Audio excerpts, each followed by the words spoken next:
And we are live. Hello and welcome, everyone. It's time for another exciting episode of IT Career in Australia channel. And tonight's topic is unlocking the non-technical skills to become a successful CIO. So thank you so much for finding some time to join me this evening. Please don't forget to introduce yourselves in the comments. Let us know what you do and join our conversations with your questions and comments, or at least say hi, so to let us know that you're here. So I'm Jana Martins, if you don't know me yet, and I'm currently working in IT consultancy. So I'm passionate about learning more about the present and future of the tech industry, and always eager to share my findings with you on these YouTube channels. So tonight, as I said, we're going to unlock the non-technical skills to become a successful CIO. And Nathalie is going to share her experience for the last 7 years. She's been working and coaching tech professionals from emerging leaders to CTO and head of technology roles. And she's going to share with us 5 pillars that you need to consider then you're looking at growing your career to next level. So before I'll pass it over to Nathalie to introduce herself, I'm just gonna quickly remind you the usual stuff. We're streaming on LinkedIn, Facebook, YouTube. So if you miss the stream, you can watch the replay by subscribing to my YouTube channel, IT Career in Australia. I go live there every Wednesday, 5:30 p.m. Melbourne time. So and if you want to make sure that you get invites for upcoming events, make sure to join my meetup group to receive those invites. Anyway, so please make sure to ask as many questions as you want, but stay on the topic. And please say hi in the comments so we know that you're here, because it feels nice. It feels nice that people here and saying hi. So it makes us feel that we're not just talking between each other, someone else is watching. So Ahmed is saying hi. Diana is saying hi. Michael's here, of course. Thank you, Michael. I'm sure it will be an amazing session. Thank you for your encouragement. Danielle is here. Thank you, Danielle, for saying hi. So anyway, thank you, guys, especially for those who said hi. Make sure to keep saying hi, and I'm gonna pass it on to Nathalie to introduce herself, please. Lovely. Thanks, Jana. Thank you for having me on your show. Pleasure to be here. And hello, everyone who is online or watching us in the recording later on. So I think Jana already shared a little bit about my background, but might be worthwhile to share a little bit more. So what I like to call my first career was in tech. So I worked for over 15 years in the tech space, both in Brazil, where I'm originally from, and here in Australia. So worked with companies like IBM and EY back in Rio, where I'm originally from, and Accenture, AGL, Energy here in Australia. So some of the companies you can see there on the screen are either consulting firms that I worked with, or perhaps clients that I served in my business intelligence SAP days. Some of those organizations I'm still connected with. So in 2016, I actually did a gradual transition and I moved from tech into leadership development, coaching, training, and facilitation. And that was a result of me. The more I started leading people, the more my interest for human behavior increased and leadership, and my interest in systems and process decline. So that's why I did the transition from tech into leadership development. So to fast forward to today, I run my executive coaching practice, which is specialized in helping tech leaders to lead and become better leaders in a sustainable manner. I teach positive psychology at Monash Business School to master's students as well, and facilitate emotional intelligence courses for leaders at the AIM, the Australian Institute of Management. So that's what keeps me busy. And of course, the Mindful CIO community, some of you might have heard, Michael Lambert, who is here, it's actually my co-creator. We founded or created the Mindful CIO community together about 2 2 years ago. So the sharings, the insights that I'll be sharing with you today, this evening, are really a result of my own experience working tech, combined with my experience in helping, executives to become better leaders in the tech space, and also my exposure to our champions, our members in the Mindful CIO community in the last couple of years. Thank you. Perfect. Thank you, Nathalie. We have quite a few people joining us today. I'm just going to quickly acknowledge them. Deepak is here. Ahmed's here. Dan is here. Steven's here. Prasad is here. Thank you so much, guys. Sometimes LinkedIn don't show your name, but thank you for joining us. Thank you, guys, for saying hi in the comments. So I feel like in this session, I'm not going to even talk much. Nathalie has all that sorted. She's done it. She's done it a lot of, definitely done it a few times before, talking about all the non-technical skills. So I'm pretty much gonna pass it on tonight. I'm gonna pass it on mostly to Nathalie to run through basically some of your fundings for last 15 years in the industry. So I know, Nathalie, you want to start a little bit with like overview of the leadership as such. So please, let's start with that. Sure. Thanks, Jana. So I think it's a good place to start very high level, to give some context. And what you see on the screen is a model that came as a result of a research conducted by Rasmus Hogard and Jacqueline Carter a few years ago. And you can find on the source, you can see The Mind of the Leader is a book that was published by Harvard Business Review in 2018. So I made a small contribution to the book. And this is one of my favorite models we have in the book. And what you can see there, I think it's a very simple model. And you might have seen variations of these in other places, like the leadership pipeline is a model that kind of has a similar concept. But what I like in this model is that in addition to those three layers, we also have the self-awareness, the awareness element. So we started reading, we'll kind of look at that model from the bottom, the smaller circle. So and it's really aligned with my belief that leadership starts with the self. And actually leadership starts with the mind, to be honest, in my humble view. So we start from self-awareness, and I believe that to be able to lead ourselves, we need to know ourselves. So cultivating self-awareness is very important. It's really the first step. And what do I mean by self-awareness? We'll unpack that a little bit more. It's really around knowing what are your strengths, what are your shortcomings, because nobody's perfect, we all have shortcomings. What are your values, what's important to you? So what are you good at, your strengths, what's important to you, your values, and things that actually matter to you. Also your style, your personality profile, that's something that it's quite relevant to know as well. So and there's much more in terms of self-awareness. So this is really the first step. Once we lead ourselves, then we tend to actually deliver good results as an individual contributor. And I see that as a real prerequisite for us to lead others. So then we move up to people awareness. So that's when we start to be able to read people and check in how people are going and notice their strengths as well. So which is, in my view, and Rasmus and Jacqueline as well, is a prerequisite to be able to lead people. And might be worthwhile to mention, I don't think I mentioned that The Mind of the Leader was a result of a survey, a research with over 250 C-suite leaders across the globe. And we also conducted assessment of over 35,000 leaders. So it's a really good sample, across many industries. It was not specific to tech, to IT, but I think still gives us a good idea in terms of leadership skills.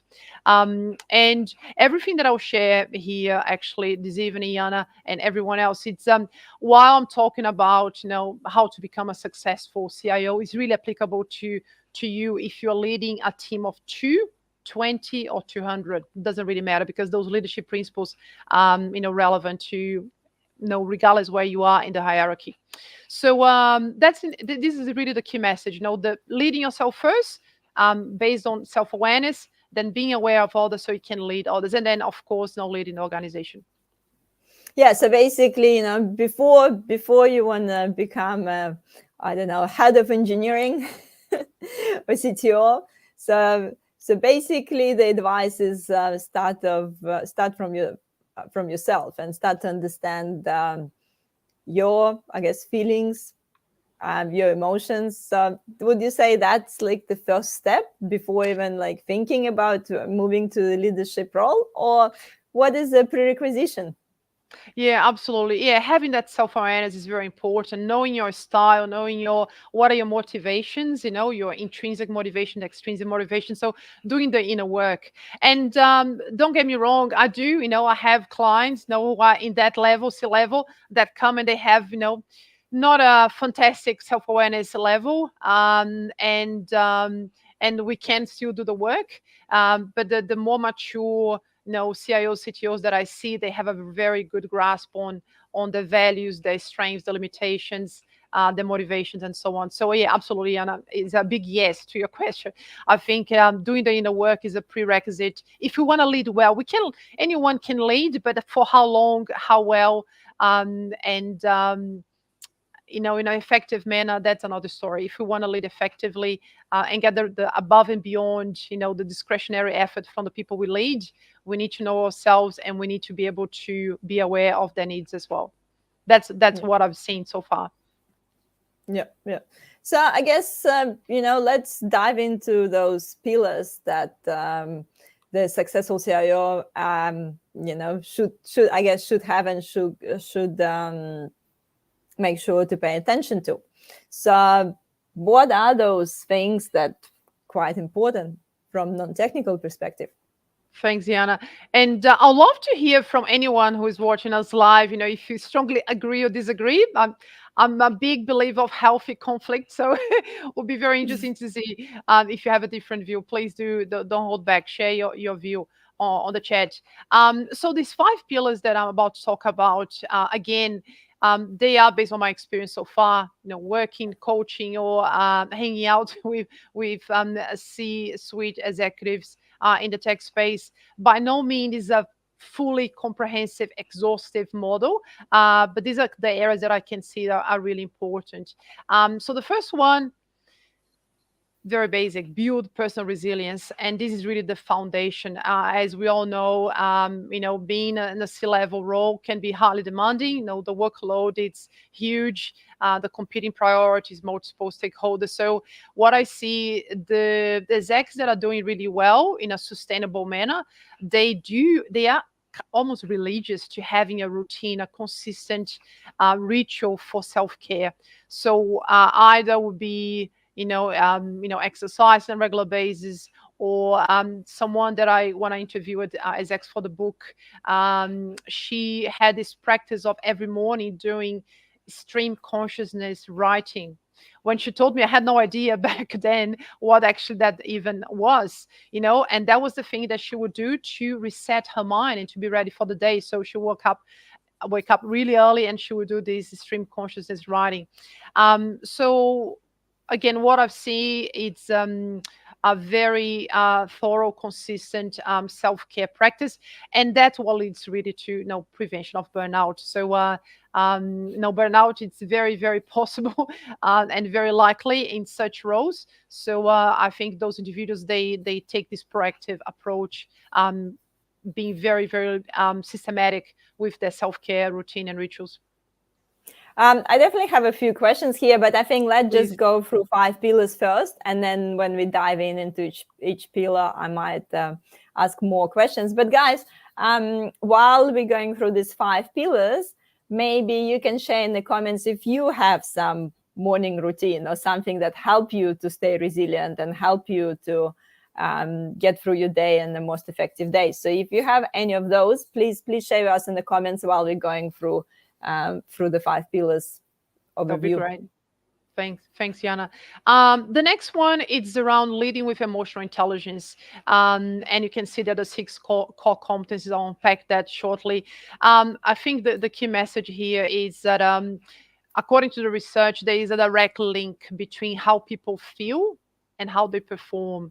So it's kind of obvious, but it's still kind of underestimated, so leading with emotional intelligence versus leading with the old style command and control, leadership style can be way more effective in the long run. So we'll unpack what that leading with emotional intelligence actually means, in a couple of slides. The next one is about influencing and negotiating. As I mentioned before, in the IT space, especially after COVID, tech leaders, they are in the spotlight, and with digital transformations or whatever are the priorities of the organization they are working on. And there's definitely more work to be done than capacity available. So the ability to be assertive, to say no, in a professional manner, to negotiate workload, and to influence, to have those difficult conversations is very important. Otherwise, that can lead easily to burnout and other issues, or over promising and under delivering, which is a classical issue when people don't have the courage to have those tough conversations. So so ability to influence and negotiate can be very important for decision making, prioritization, and conflict management as well. The next pillar, lead with lead change. Surprise, surprise. Often tech leaders, they are either leading a system implementation or digital transformation, whatever that is, that will have a change impact. So being able to influence that, it's very important. And the three items that you see there, it's based on analogy that I will unpack later. So direct the rider, motivate the elephant, and shape the path. So that's a very simple model for change management. I'll talk more about it later. And then finally, we have last not least, which is around people, recognizing, appreciating, and inspiring people. Because again, there is a lot of work to be done. And if we try to lead by compliance, just establishing KPIs and goals and expect that people will deliver, if we are lucky, they will. But it's very unlikely they will go above and beyond, So being able to recognize, appreciate people is very important if we want them to do that discretionary effort. Yes, so let's, I guess, dive into the self-care and the burnout. No one really replied with their morning routine. Guys, no one has a morning routine. Nathalie, do you have a morning routine? What the heck? I do, absolutely. Yeah, no, thanks for asking. I could now talk for half an hour just about that. But when in my consulting days, when I was doing a lot of travel, I arrived in Australia in 2006, joined one of the big four straight away in consulting, SAP BI space. And I was in the verge of burnout. One of my first articles I wrote on LinkedIn is around how to prevent burnout. And there's an infographic on my website. And that's when I decided to embrace yoga and meditation. Surprise, surprise. So I had a practice already back in Brazil, but I left and I was quite inconsistent. But when I realized that I was in the verge of burnout, I went like, I need to get consistent with this. And really, it was what, kept me sane, with all the pressure. I was wanting to go for promotion, so there was a lot of ambition and pressure. So my daily mindfulness practice and yoga practice really helped me to keep sane. And fast forward to today, is this something that is still, it's part of my day. I can see clearly the difference when I don't practice. I get a bit more edgy. So it's very important to me. But each person will have a different approach to their self-care and well-being. We don't have a one size fits all. I think we need to find what works for you. Yeah, definitely. Yeah, I have a little yoga routine every morning, and I think I have a little video somewhere about how I actually have this discipline, because it was really hard to commit. Firstly, you need this 21, usually 21 days to develop the habit. I bought myself a really pretty yoga mat that I put right in the middle of my living room. And basically when I wake up and walk in the living room, I immediately saw it. So I couldn't just step over. And there was a little simple trigger that made me okay, so here's the mat. I'm gonna do my 5 minutes, whatever. It doesn't matter. It's even 5 minutes makes a difference.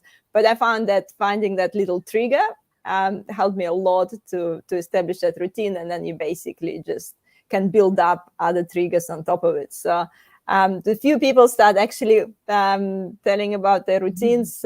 Michael said, I have an evening routine, finish I work and knew.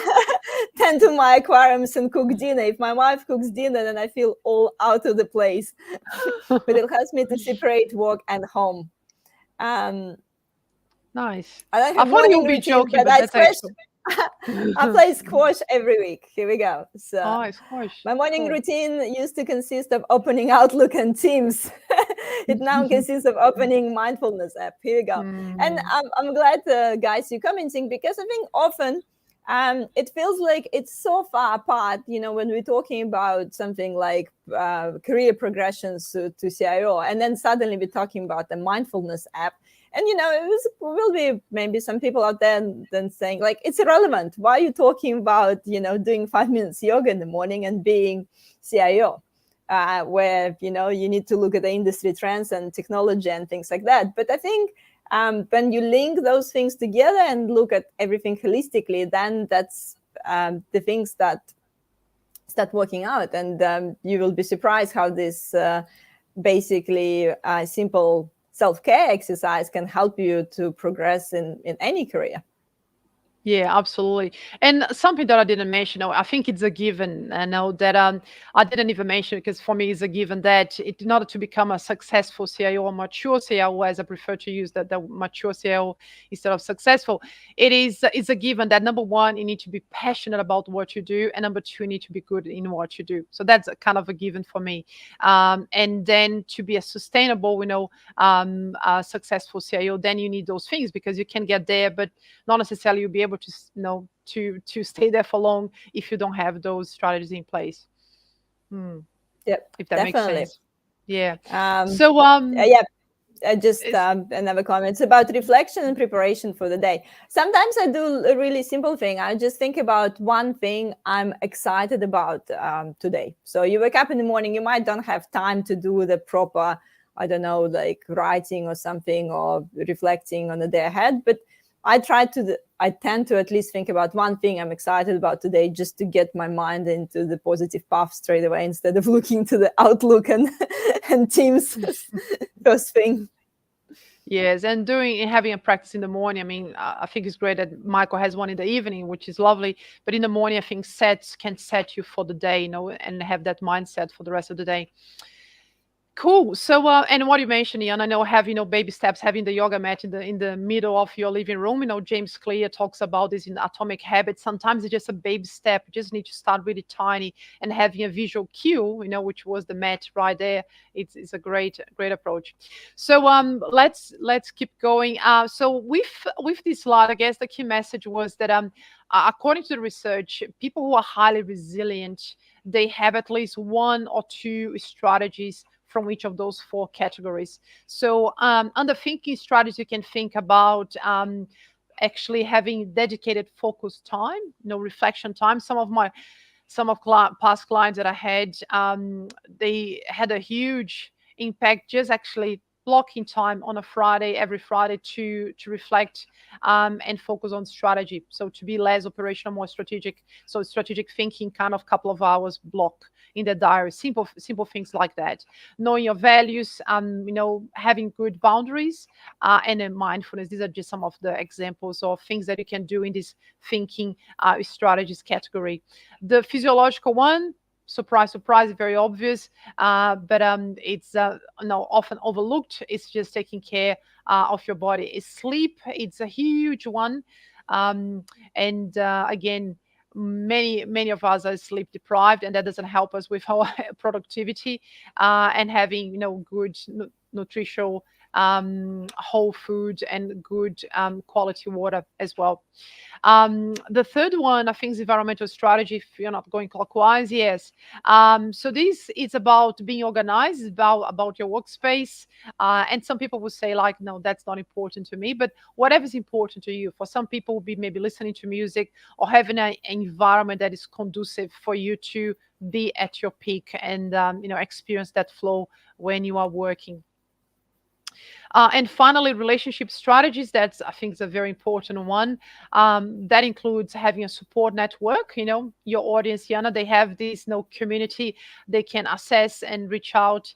And I know that you are looking now to have offline events, which is great. So having a support network, people that you can talk to, having a coach, obviously biased, or who will be a person who is a neutral and unbiased to give you to hold space for your reflection, or a mentor who could potentially give you some advice. And a very, very powerful one is asking for feedback, which some leaders do, some don't. It takes courage to do that. And I'll talk more about in the next couple of slides, but asking for feedback can be very insightful and really help leaders to mature the leadership style and become better leaders. Yeah, definitely, because we often used to ask for the feedback from our managers, from our bosses, from our leaders, but we not always remember to ask feedback that someone who reports to us. Yeah. 100%. Yeah. So the 360 is super important, which is a perfect segue because this model that I'm about to share from Genos International. So Genos is an organization that was created initially in partnership with Swinburne University, and they are very renowned globally around research for emotional intelligence in the context of work and in the context of leadership. So they have this leadership model, which has 6 competencies. I'll go through one by one. And this is actually assessment that I do with every single client. That when I start coaching, I get them to do this assessment. Sometimes just a self-assessment, but sometimes if they have the courage, we do a 360. So where we go exactly what you're saying, Yana, we get them to ask raters, ask their peers, their direct reports, and their leader, current and past leaders, for feedback. So usually it's very, very insightful now, the feedback received, and it can really help us to identify what are the gaps, because again, nobody's perfect. Even CIO 50s, award-winning CIOs that I have worked with, they still have gaps. We all have gaps. So that can really be a good idea of which areas they need to work further. So the first competency is self-awareness.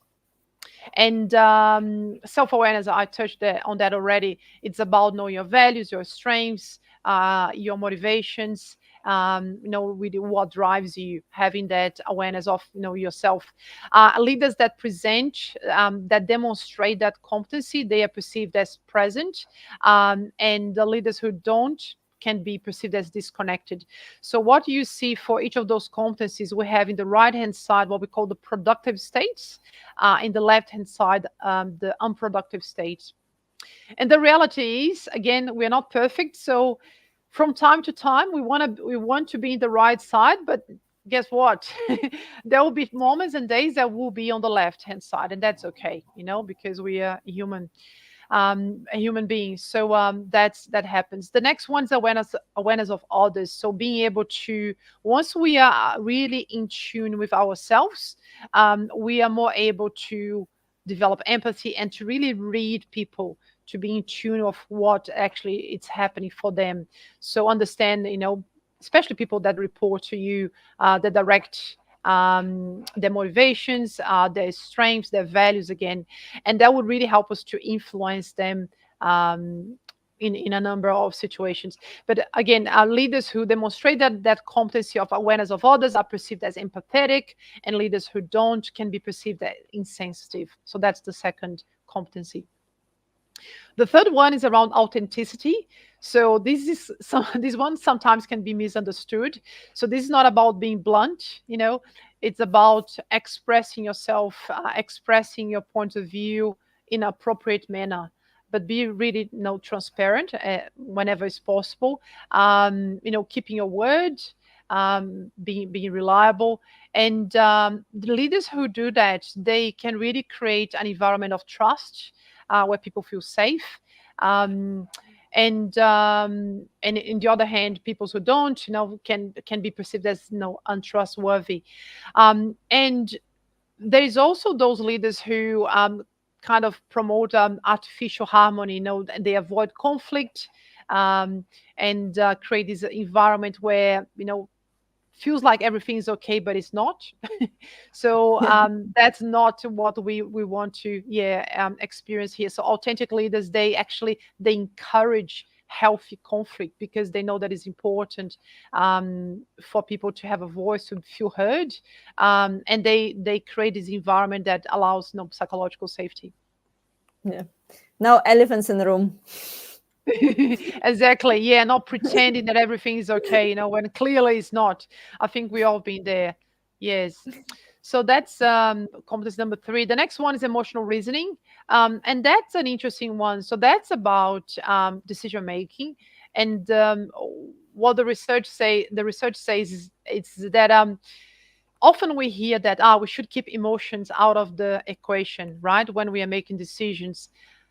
Emotional reasoning, actually, research says that we should bring emotions back into the equation.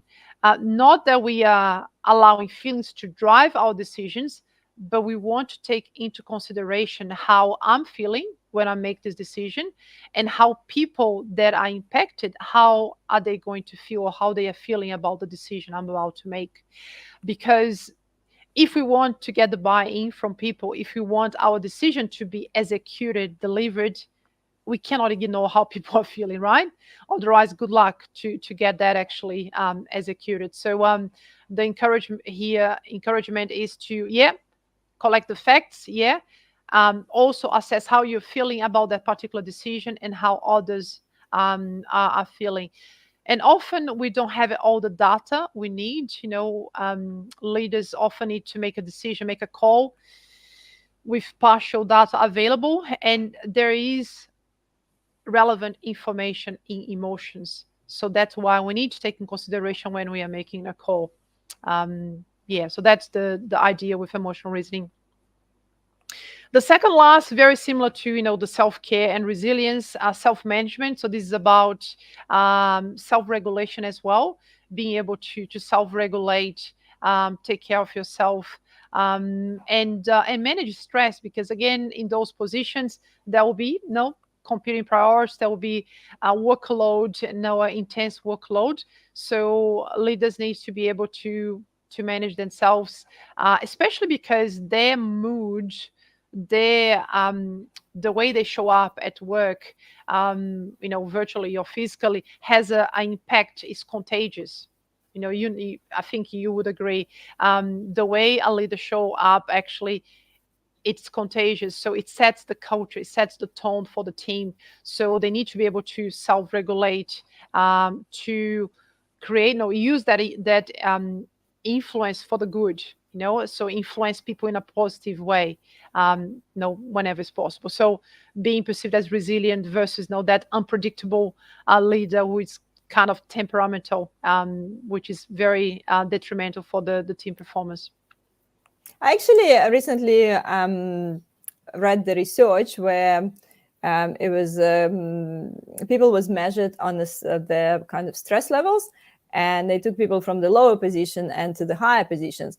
And surprisingly, we all think that as higher you move in the corporate ladder, is more stressful your role. But actually, in that research, people who was in the lower position were more stressed than the people on the higher positions, because it's also about how you perceive stress, not only how actual stress factors you have in your life. So that's, I guess, coming back to this emotional intelligence. It's about how you actually perceiving stress, and are you perceiving it more as a challenge, or are you perceiving it as a threat and something that not letting you sleep at night, and you're just more scared of it rather than thinking how I'm gonna deal with it and what I'm do next.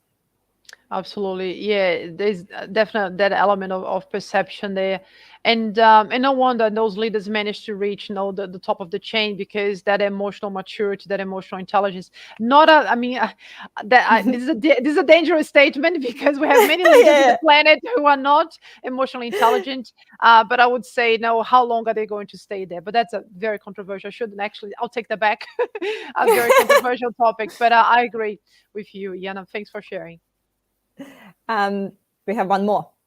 Inspiring performance. Again, last not least, inspiring performance is about. I spoke before about the command and control old style of leadership. Leading by KPIs and goals, and being a bit dictatorial. Of course, that doesn't work anymore. Thank goodness. No, thanks to millennials as well.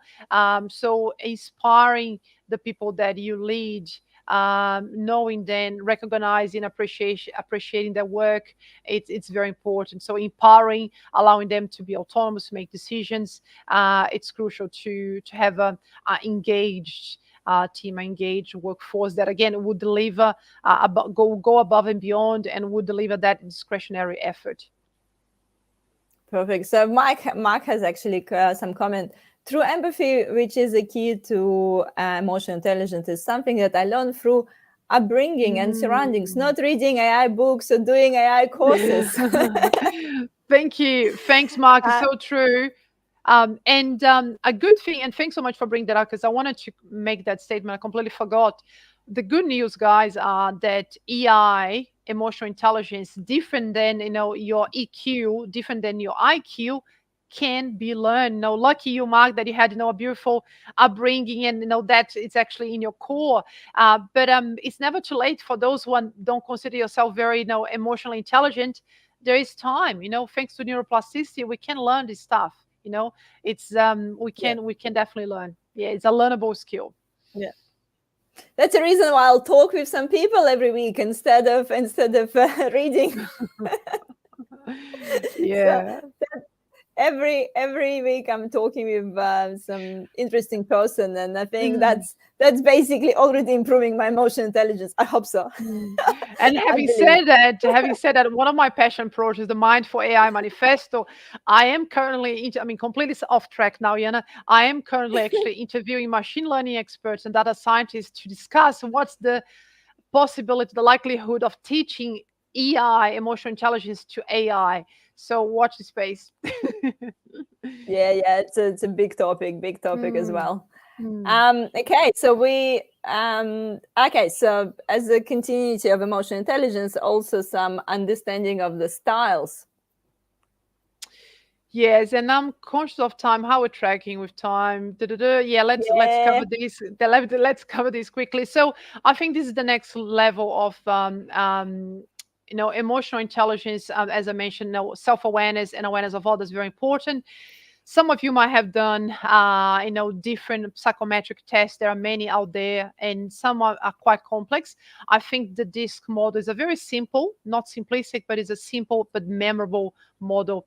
So the idea here is that it's important for us to understand that we have different thinking styles, different working styles, and sometimes it feels like we're speaking a different language to the people that we work with, right? And DISC is a way, is a framework that can help us to unpack that. So what you see there, you have the DISC, the two on the top, D and I. People with that, with those predominant styles, they tend to be extroverted. So the two on the top tend to be, people with extroverted inclination, and C and S tend to be introverted. So just based on that statement, you can start to identify people that you work with. And on the left-hand side, D and C, they are often very task-oriented, really focus on the task. People on the right-hand side, I and S, are more people-oriented. So you start to see the differences there. Now, a little disclaimer, not a disclaimer, but a highlight. We all have a blend of those, so this is not about putting people in boxes, and DISC is not a tool for diagnosis, it's more a tool for dialogue. So the intention here is really understand what's your inclination, so you can adjust your style when you're speaking with someone who is in direct opposite quadrant. So people, just reading from the notes there, you might identify where you're at. People with the D style, they will be very direct, results oriented. They arrive in the meeting, there is no, small talk. They will go straight into business. Same with the C people, they just want to dive straight into the detail. C people will be very analytic, very methodical, precise, quality oriented. The ones with the predominant I style, very enthusiastic, optimistic, lively. They will love to have a chat. They definitely will start a meeting talking about their weekend, and the C people will be like, "Come on, this is a 30 minute meeting." People with S style, they will be very into harmony, into accommodating other people's needs, sometimes at the detriment of their own needs. So these are, of course, they are very stereotypical kind of characteristics, but you start to see that that's a reality. We kind of fit in some of those, at least one or two quadrants, predominant for most of us. So once, as a leader, what I see, really good mature leaders, they have a really good understanding, number one, of where they sit. So they own it. Yeah, I'm a D, I'm a DI, or I'm a CS, or whatever that there is, a combination is. And they are aware enough, they pay enough attention to see where their team members, their direct reports, their people are, and they try to adjust. So if they are high D, C, and they are having a meeting with the I person, they will check in, even if for like 2 minutes, how they are going, how was their weekend, because they know it's important for that person. So that's the adjusting your style. So that's what it's about. Yeah. And again, coming back to that, understanding yourself and then understanding people. Yeah. And walking around that. Okay, third pillar, negotiation and conflict management.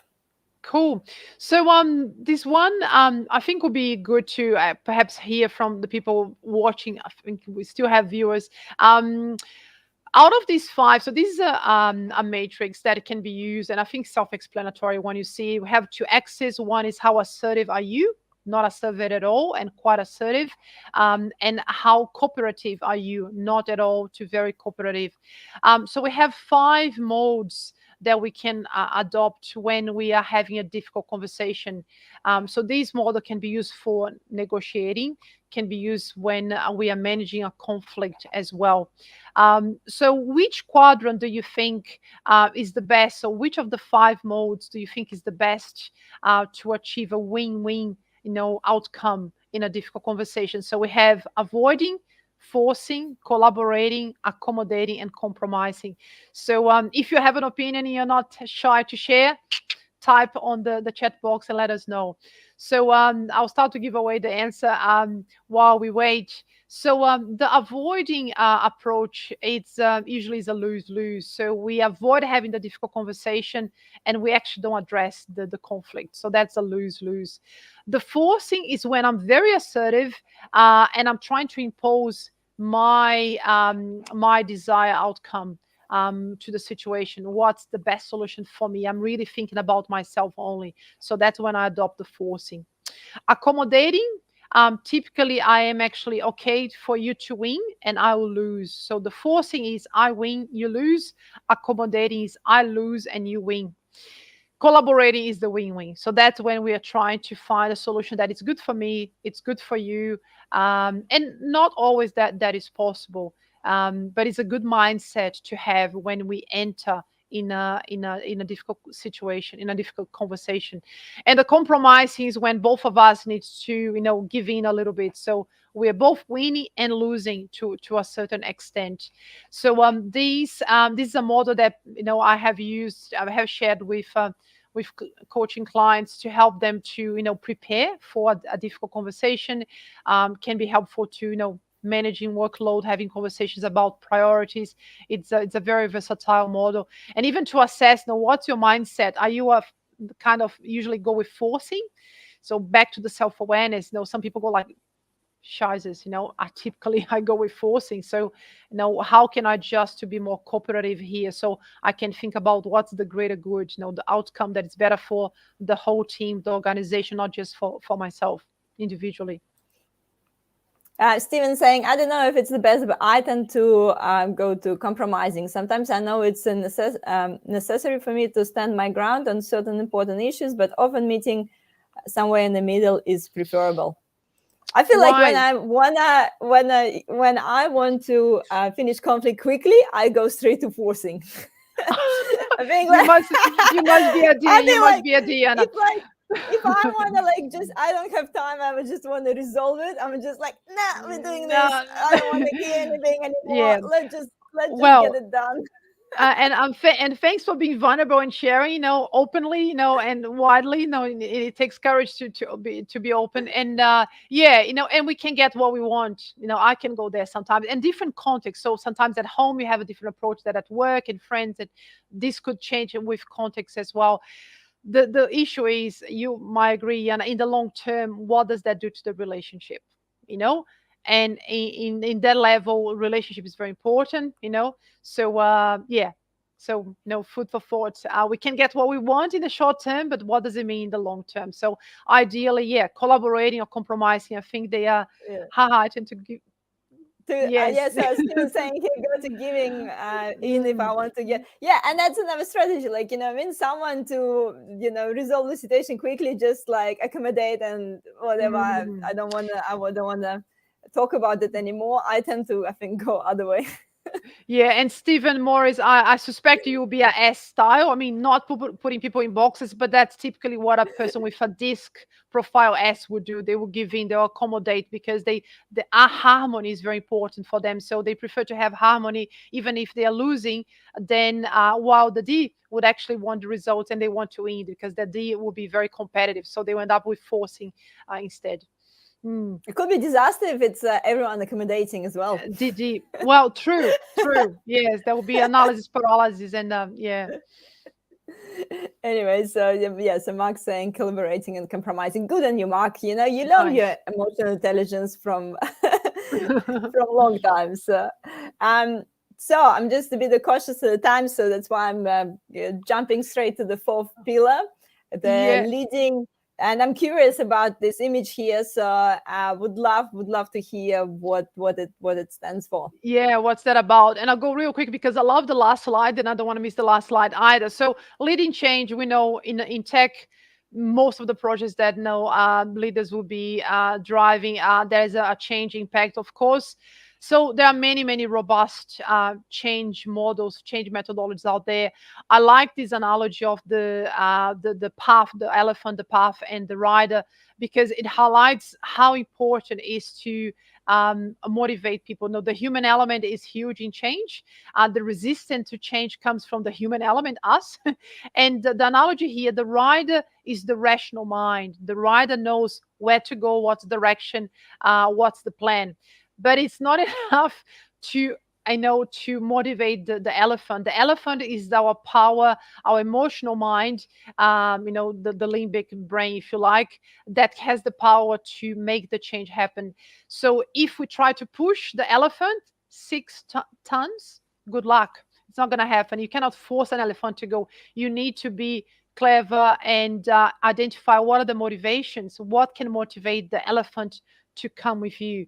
So that's what the emotional aspect comes into play. So understanding the motivations from people to overcome that resistance to change, and shaping the path is about removing the obstacles, so making it easy for people to change. So removing any obstacles out of the way. So a very simple analogy, if you Google leading change and the tale of a behavior change, you find a couple of short videos that give you a bit more information on this metaphor. Yeah, I think it's remind me. I think Carnegie was saying the only way to make people to do what you want them to do is to make them want to do what you want them to do. Beautifully simplified. Thanks, Jana. I was still that quote. There's definitely great old quotes in that Carnegie book that I think everyone read at some point. Whatever how to make friends. There's definitely a few good ones like that there. Okay, so I'm glad we get to the fifth pillar. I'm glad we still have time to talk about it. Beautiful. So yeah, the appreciation at work. Yes, and this is about the last competency of the emotional intelligence model, which is about inspiring people. To inspire people, we need to be able to recognize and appreciate, but not just the usual good work, the random generic kind of pat on the back, but being specific. So the research, if you look into the 5 languages of appreciation of work, there's a whole methodology around. But in a nutshell, it says that different people, they want to be acknowledged in different ways. It's actually based on the 5 love languages. It's a bestseller, been around for a long time, has been written in many different languages. So people want to be appreciated via words of affirmation, which is actually a specific acknowledgement of their strengths, something they achieved, but it's specific, not generic, please. Saying, well done for having, doing really well in that meeting with that client or that project, something specific. Quality time, some people, they would actually value more having quality time with their leader.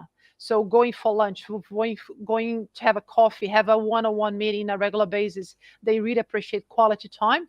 Acts of service, it's about receiving help when they are, inundated with work. So don't give me a gift voucher if I'm actually behind my schedule and you don't put anyone to help me in my project, kind of thing. So that's acts of service. Tangible gifts is the gift voucher, the ticket for the footy or the theater, whatever.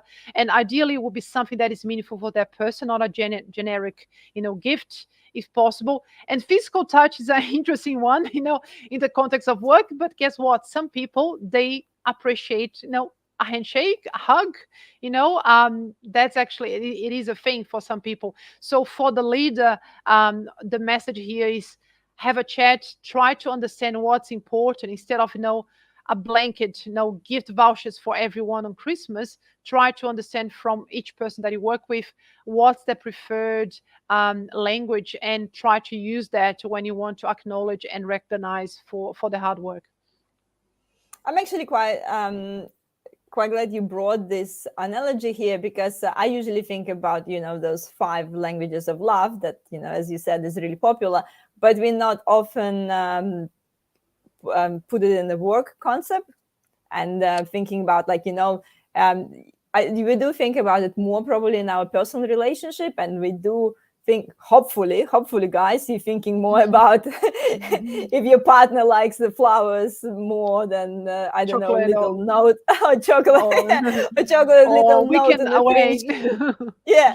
So, but we don't really think about it in the context of work, and that it's direct relation here, that exactly. So some people would love the ticket to the footy or the gift card or free lunch, or some people just need more feedback and more time spent with them. So yes, spot on. I'm actually really like that example from the I'm glad you're familiar languages. I'm glad you're familiar with the original 5 love languages, Diana. And what happened was the authors, I think Gary Chapman, because it was a very successful bestseller for many years, over decades, I think, and they realized actually this is applicable. They did the research in the workplace, and then for that was actually, there was very, very related. So there's actually a book, the 5 languages of appreciation at work, and if you Google, you find a website that has the whole framework they use as well. But it's, in a nutshell, that's what it is. Just being aware of people's preferences and adjusting your approach to those preferences. LinkedIn user, sorry, I can't see your name. My staff loved skip meetings that I had with them. There was a personal time with me as a CIO to help them and an issue of their career. I didn't have a large team. Here we go. Yeah, give the time for the meeting. I would be actually curious, guys. We have a few minutes, but whoever is still on the call with us, maybe share what is your language of appreciation. Would you prefer my gift card or the one-on-one meeting? Would be curious to know as well. Cool. I think we need to close soon. Yeah, and I just want to say really quickly, there was one CIO, was one of our first champions of the Mindful CIO community, Sevario Ferrari in Italy. And he was the CIO of ABN AMRO Bank. He took over, I think he had, I can't remember if it was 700. I think he had 700 people in his team. Guess what? He made a commitment to meet everyone. 700. So that's really showing that you care, right? I mean, not on a regular basis, but at least when he joined the company. So, back to the last comment that we saw there, I think, when you're in a small team is easy, but even with a small team, some people don't do. So, something to keep in mind. Yep. Or, it would be nice at least to meet the new person once when the person joined, to allocate that time to personally meet someone who just joined the team. Or I guess there is different ways to try and manage. Maybe when you have 700 people, it's a bit of a stretch, but I don't know, if you have 50 people, I'm sure there is some ways around it. Yes. Perfect. Nathalie, I'm just cautious about the time. We have 5 minutes into 5 minutes to finish. I guess let's just really, really quickly, let's try to summarize in 1 minute. Yeah. So basically, here we go. We have a person, I don't know, the staff software engineer who would like, get to the head of engineering position, for example, and I don't know, come to you for advice. What would be your, I don't know, 3 main tips you would give to someone who want to just step into this leadership role and maybe, I don't know, have some hesitation, or I don't know, not sure where to start? Yes. So I would say, first of all, is really that self-care, really, because the way you show up has a dramatic impact on the people around you. And presence is something that comes back again and again. The interviews we had, the Mindful CIO community, the leadership presence, it's, was a core theme. So that's number one. Number two, it's cultivating emotional intelligence. And then, covering those 6 competencies that we spoke about. If I may do a bit of a plug-in here, you're welcome to reach out. Now I can set you in the right direction. We have lots of resources in my website that are free. You can download, without even entering your email, or you can reach out and we can have a chat. And the third one, I would say, around assertiveness, because I see lots of even C-level execs is struggling to manage workload, make decisions around priorities due to lack of assertiveness. So those ability to have difficult conversations, negotiation skills, and assertiveness, I would say that is number 3. Yeah, perfect. Stephen just replying to my question about his appreciation language. I love spending time with my previous manager, going out for lunch or hanging out after work and chatting about the future of the company was really engaging to me. Definitely something I miss now, but I know some of my staff enjoy the same thing. There you go. So guys, think about, rethink about this. Think about this. My gift vouchers, yeah. So Nathalie, was obviously the giveaway. As usual, everyone who stick around, thank you so much for sticking around. Make sure to like this video, share this video, tag this video, all this stuff. But also, our usual giveaway is coming. So Nathalie, I'm going to do announcement for next week. And while I'm doing this, please look through the comments and let us know who's the lucky winner of the giveaway. And my announcement, I didn't bring the slide. 1 second, I'll just, you're done. I'm not. Okay, I'm happy to reveal. I'm happy to reveal the winner to buy you time if you want, Iana. No, 1 second. I'll just. Okay. The slide is loading. Oh no. Anyway, talk about the winner. Why slide? Okay, all right. I think we have 2 clear winners. I mean, Michael doesn't count, otherwise I'll give him as well. But I think 2 clear winners made most contributions and very relevant remarks. Stephen Morris and Mark Gabriel. Yeah, Mark and Stephen. Okay, so and which giveaway they're getting today? So they're getting a copy of the book that I don't like to say it's my book. I was part of the author team, but the book that I made a contribution, so The Mind of the Leader. So reach out to Iana or myself to share your details, and I'll send you a copy. Perfect. I'm sure I'm connected with both of them on LinkedIn, so I'll make sure I'll reach out, guys, and connect with you and ask your address to send you a book, physical book. Yes, physical, hard book. Copy. Yes, hard copy. Anyway, my slide is it's loading. Here we go. Last minute.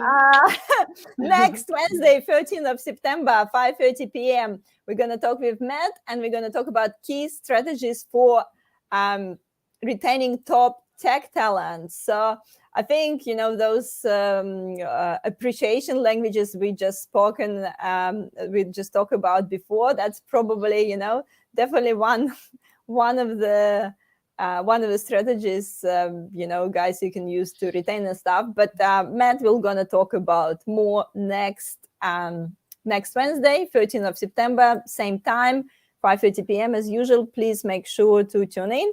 And also, I'm going to organize a face-to-face event as well. So guys, if you are in Melbourne, I would love to meet you in person. I haven't organized the face-to-face events for ages, but I decided to do something different. We're going to do networking. So we're going to go for a walk. Surprise, surprise. I know the location may be not the best for everyone, but let's try to do it. It's Albert Park, Rose Gregory Drive. So we're going to meet at 10 a.m. in the morning on Saturday and going to do a loop around Albert Park. And we're basically going to talk, swap, and network. So yeah, something different. So I hope that to see a few of you there. So on the 23rd of September at Albert Park. Stephen saying thank you very much. Mark saying thank you guys. I'll make sure I connect. Diana saying I missed out. Oh, no worries. I'm sure there'll be more giveaways coming your way as well. Ranjana saying love the discussion. Thank you for insightful session. Thank you guys so much. Please subscribe to my YouTube channel. I know. Just make this move. Click from the LinkedIn to YouTube and then subscribe. Yes. Highly appreciate if you make this effort for me. But anyway, that's the marketing plugin as usual. So yeah, please, YouTube channel, meetup group, and I hope to see you also on the Saturday 23rd in real life as well. Nathalie, big thank you for you. So many comments, great engagement, so many great insights. I'll make sure I'll repost the replay everywhere. So whoever missed our session live can watch us on YouTube anytime in the future. Thank you Jana. so much. Love your work. Thanks for having me on your show. And everyone else, feel free to connect with me on LinkedIn if you're not connected yet. All the best. Yes, and check out Mindful CIO. And Nathalie, come on, you can finish this stream without sharing your favorite inspirational quote with us. Okay. Well, I have too many quotes, but maybe the first one that comes to mind is no mud, no lotus. No mud, no lotus. You have to, if you don't get it, you need to Google to decipher what does it mean. No mud, no lotus from Thich Nhat Hanh. Here we go, guys. Here's a mystery. Make sure to Google it. No more the lotus. Some, mysterious quote that now you have to Google. Profound. And maybe put in the comments. Put in the comments your interpretation. Thank you again, Nathalie. Thank you so much, and I'll see everyone next Wednesday. Thank you.